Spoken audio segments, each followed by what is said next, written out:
Chapter 8 of the Book of Jasher. And it was in the night that Abram was born, that all the servants of Terah, and all the wise men of Nimrod, and his conjurers came and ate and drank in the house of Terah, and they rejoiced with him on that night. And when all the wise men and conjurers went out from the house of Terah, they lifted up their eyes toward heaven that night to look at the stars. And they saw, and behold, one very large star came from the east and ran in the heavens. And he swallowed up the 4 stars from the 4 sides of the heavens. And all the wise men of the king and his conjurers were astonished at the sight. And the sages understood this matter, and they knew its import. And they said to each other, This only betokens the child that has been born to Terah this night, who will grow up and be fruitful and multiply and possess all the earth, he and his children forever, and he and his seed will slay great kings and inherit their lands. And the wise men and conjurers went home that night, and in the morning all these wise men and conjurers rose up early, and assembled in an appointed house. And they spoke and said to each other, Behold, the sight that we saw last night is hidden from the king, it has not been made known to him. And should this thing get known to the king in the latter days, he will say to us, Why have you concealed this matter from me? And then we shall all suffer death. Therefore let us go and tell the king the sight which we saw, and the interpretation thereof, and we shall then remain clear. And they did so, and they all went to the king and bowed down to him to the ground, and they said, May the king live, may the king live. We heard that a son was born to Terah, the son of Nahor, the prince of thy host, and we yesternight came to his house, and we ate and drank and rejoiced with him that night. And when thy servants went out from the house of Terah to go to our respective homes to abide there for the night, we lifted up our eyes to heaven and saw a great star coming from the east, and the same star ran with great speed, and swallowed up 4 great stars from the 4 sides of the heavens. And thy servants were astonished at the sight which we saw, and were greatly terrified. And we made our judgment upon the sight, and knew by our wisdom the proper interpretation thereof, that this thing applies to the child that is born to Terah, who will grow up and multiply greatly and become powerful, and kill all the kings of the earth, and inherit all their lands, he and his seed forever. And now our Lord and King, behold, we have truly acquainted thee with what we have seen according to this child. If it seemeth good to the king to give his father value for this child, we will slay him before he shall grow up and increase in the land, and his evil increase against us, that we and our children perish through his evil. And the king heard their words, and they seemed good in his sight, and he sent and called for Terah, and Terah came before the king. And the king said to Terah, I have been told that a son was yesternight born to thee, and after this manner was observed in the heavens at his birth. And now therefore give me the child that we may slay him before his evil springs up against us, and I will give thee for his value thy house full of silver and gold. And Terah answered the king and said to him, My lord and king, I have heard thy words, and thy servant shall do all that his king desireth. But my lord and king, I will tell thee what happened to me yesternight, that I may see what advice the king will give his servant, and then I will answer the king upon what he has just spoken. And the king said, Speak.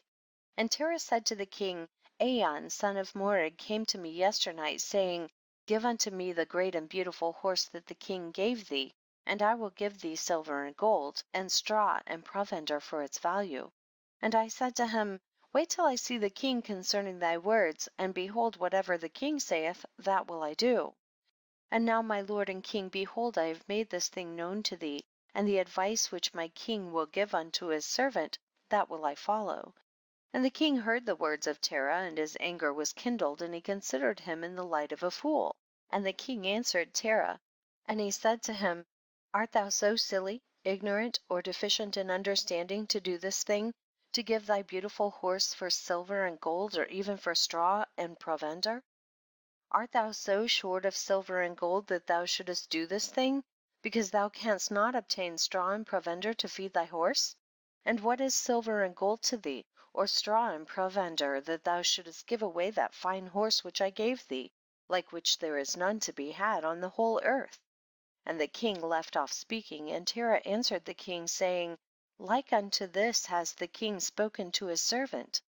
I beseech thee, my lord and king, What is this which thou didst say unto me, saying, Give thy son, that we may slay him, and I will give thee silver and gold for his value? What shall I do with silver and gold after the death of my son? Who shall inherit me? Surely then at my death the silver and gold will return to my king who gave it. And when the king heard the words of Terah and the parable which he brought concerning the king, it grieved him greatly, and he was vexed at this thing, and his anger burned within him.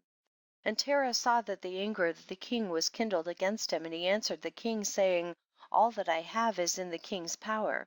Whatever the king desireth to do to his servant, let him do. Yea, even my son, he is in the king's power, without value in exchange, he and his 2 brothers that are older than he. And the king said to Terah, No, but I will purchase thy younger son for a price. And Terah answered the king, saying, I beseech thee, my lord and king, to let thy servant speak a word before thee, and let the king hear the word of his servant. And Terah said, Let my king give me 3 days' time till I consider this matter within myself, and consult with my family concerning the words of my king. And he pressed the king greatly to agree to this. And the king hearkened to Terah, and he did so, and he gave him 3 days' time.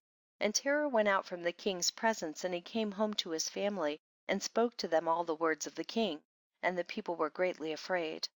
And it was in the 3rd day that the king sent to Terah, saying, Send me thy son for a price, as I spoke to thee, and shouldst thou not do this, I will send and slay all thou hast in thy house, so that thou shalt not even have a dog remaining.